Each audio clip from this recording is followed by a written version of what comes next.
Hello, everyone, and happy Bottle in Bond Day. Oh, yes, it is. 128 days since the first Consumer Protection Act was enacted. 128 years. You said days. Did I say days? Yeah. Well, maybe we should do this all over again so I can say years instead of days. Okay. Let's just say years. And how do I know this? It's 128 years? I watch Bourbon Beach, Michael Veach, the bourbon historian. That's how I know. Well, good. And social media. So are we starting over, or No, we're are we not. just We're going with continue? it. All right, we're just continue. So Yeah. we are, and I just took off my glasses, so apparently I need to put them back on. Kind of dumb. So we are celebrating Bottled in Bond Day with New Riff's Balboa Rye, Kentucky straight rye whiskey bottled in bond without chill filtration, 100 proof, Yep. at least 4 years. Yep. Mash bill 95 Balboa Rye, 5% malted rye. I gotta be honest, I'm kind of scared. Whoa. Oops, Carol, that's a shelf over there. We are running out of room here. Yeah. How much poured in that? Yeah. Yeah, so we are big fans of bottled and bond 100 proof Who opened this bottle? whiskeys. Can't say that we're like big, huge rye whiskey fans, but we are huge New Riff fans. So Yes, we are. we just picked We just up. like to go to the party store. The, Yeah, right. New Riff is a very cool distillery in Northern Kentucky. I think our 2 ounce Tuesday we said It's got a nice color. in Covington, Kentucky. It's technically Newport, Newport, but you know, right across the river from Cincinnati. Cincinnati. Yeah, Ooh, yeah, Balboa Rye. yeah. Balboa Rye. Good Lord. So they started this Balboa Rye release. I think they said 2019, and we first did the Bourbon Trail in 2018. We didn't quite get it to Northern Kentucky at New Riff until like maybe a little later than that, and maybe it was the next year. But anyway, you know, when you go visit a distillery, you join the newsletters, you join the clubs. I remember New Riff being one of the first distilleries that actually had a club that they can notify you of these special releases. So it was their very first, I want to say their very first special bottle off of their core products. Could be, yeah. Yeah. So, but nosing this thing, it's pleasant. And I say that like, It's not overly sweet. no, It's fresh. yeah. It doesn't really have a little strong floral. rye. But this Balboa rye is an heirloom. Yeah, I don't get a rye heirloom note. grain. I really don't. Yeah. So last year when we we went down to the Bourbon Women's Association, we tried a new version of New Riff, and we think it was the malted rye. We're not 100%. Yeah, it was that red one. 100% sure. I'm pretty sure that's what it was too. And I was like, I'm not gonna I just bought it. I'm not gonna like it. But you know, we liked it. We liked it. We liked it, and so that's why we were cutting. When we saw the Balboa was just released again this year, at MSRP $55, we bought it, and this is the first time we're trying it. I mean, since we bought it. So anyway, what I thought nose it came are you in a picking up? green, but I guess not. It's I don't know what to say. It smells good. It's not sweet. It's not grassy. Maybe it's. Yeah. Maybe I don't know what. I don't know. How to identify that nose. And maybe it's because we don't do a lot of rye. I don't know. Let's sip it. All right.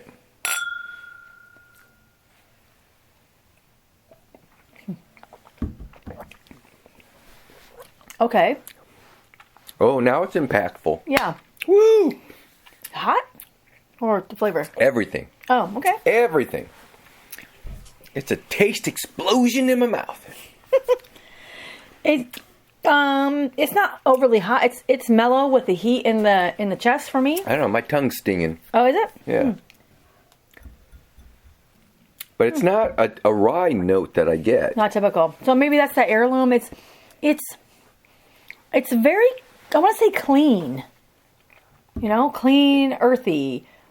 But not the typical, like, you walk into a distillery or a barn and it's that that fresh farm sense about it. It's intriguing. Yeah. It's an intriguing palate. I don't dislike it. I don't know if I love it. I think I do. I'm sure I like it. You like everything. I tend to. Interesting. Yeah. I mean, I don't get a grass note. I don't get a rye note. I don't get an alfalfa note. I don't get a young note. I don't get an overly sweet, but I do get a sweet something. Yeah, the second sip, I get a little bit more, like, I want to say like a cranberry or a raisin, with a little bit of white pepper. You know how white pepper? Yeah. We don't. It's not like we like have white pepper sitting around our house. But there is definitely a difference between like a white pepper and a black pepper. A black pepper definitely has some heat and some spice and a kick to it. White pepper is like something I would say would be like more like in a gravy mix, or gravy. Yeah. Yeah. You know what? Definitely to me more white pepper. I get more on the finish than I do on the taste. Okay. I think once you swallow it, then that finish, that lingering comes out. And I think that's when you start picking up some of those notes. Yeah. And for anybody who's new to Bottled and Bond, kind of some refresher course on what Bottled and Bond is. It's the first Consumer Protection Act. I think I said that already. But it is at least 4 years old. Yep. Has to be 100 proof. Has to be one distiller, one distilling season. I already said the 4-year part, right? 4 year. Yeah, I already said that part. Has to be in a bonded warehouse. A bonded warehouse. And it has to be the other bourbon thing, so it's got to be 51% corn. Like I originally remember thinking that the Bottled and Bond Act was just for bourbon, but clearly it can be a Bottled and Bond whatever spirit, So that's something. The Bottled and Bond doesn't necessarily apply to just bourbon. Mm-hmm. And technically, it doesn't apply to just... I wasn't going to say whiskey, because we have a brandy that is Bottled and Bond. And I believe, don't we have an absinthe as well that's Bottled and Bond? Probably. And if we do, it's probably the one from Neely Family Distillery. Yeah, we'll have to go back and look. Which is probably underneath, because we just got that. So it hasn't made its way to any shelf because we ran out of shelves. Really? Yeah. Nobody knows our whereabouts of our collection. You always go, there's that wall over there. Over there. That's what it is. Yeah, We've got stuff everywhere on the floor. Yeah, so I guess going back to the Balboa Rye, let us know if you guys have tried this, what you think of it. I'm going to go back to us when we recently reviewed the New Riff's winter whiskey, which I really did like. And that was a nice chocolatey. And I still really love how New Riff, their bottle is kind of like you can kind of sort of see through it, but not initially. It's like dark black gradient at the top, and it's very gradient. Yeah. Very contemporary. It's kind of how maybe True Story should have done theirs. All opaque, and then still be able to see the bottom, so you know how much is left. Okay, wait. When it gets down to the part down here, you got to go buy another bottle. Time out. The gradation has already been done. You think Wes Henderson is going to chase what somebody else is doing? No, he's going to do his own thing. Come on. But as a consumer, I want to know when to rebuy that bottle. I don't have to pick it up and go, I got to rebuy it. Oh my gosh. Yeah. Back to Balboa. Doesn't Balboa kind of sound like a boxer? No, is it? No, I was thinking a Flintstone term. What? How do you Flintstone a Balboa? I'm not really sure, but that's what it reminds me of. I think of Rocky Balboa. Yeah. That was way too easy. Yeah. So go back to this bourbon. Let's taste this again. What are you really thinking about this? Loving it? Yeah. Thumbs up. Loving it is probably kind of a strong word, I would say.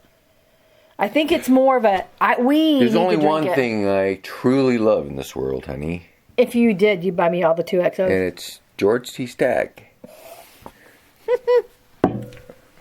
In the don't even ask case. whatever. Yeah, I'm interested to see how this tastes again when we try it again. I'm not loving it. I'm not hating it. I'm just like, it's very different from what you and I normally drink. But if I were to say a rye whiskey, I don't taste the dill, any kind of dill. No. I'm not tasting any kind of really overly strong grassy notes that we normally are tasting with some. And for 100 proof, it's pretty mellow. It's smooth. I like it. I would order this out. If there was a bar and it's like on the shelf, I'd order it. Yeah. Would you? Yeah. All right. And I'd buy another bottle. I mean, $55, that's pretty cheap. Yeah. So, and I think It's not cheap. It's affordable. And I think somebody told me, Little bird. we won't say Tom, but I think he said that there was an issue with the Balboa heirloom rye that they are expecting to be releasing another bottle next year, possibly because the grain, something happened with the grain, and so they might not be a release next year. I think. Tom, correct me if I'm wrong. Let us know in the comments what you actually told me the other day when I was hanging out at Texas Mart, because I probably screwed it up. But anyway. So on the note, it was Ed. No, I was talking. You don't know. I was talking to Tom on the phone outside of Texas Mart. What? Yeah. Where were you on the phone with Tom? I was trying to peddle another one of these Balboas over to Tom. You know, like people who are like, And he didn't buy it? Well, he already has one. Oh. Yeah, he already has one. Dude, you need two. One to drink and one to, as a backup. Yeah, Tom drinks all of his. He's not like Ed, who has to buy two. One to, drink and one to pour. But Ed did tell us that the grain coming in somehow got mixed.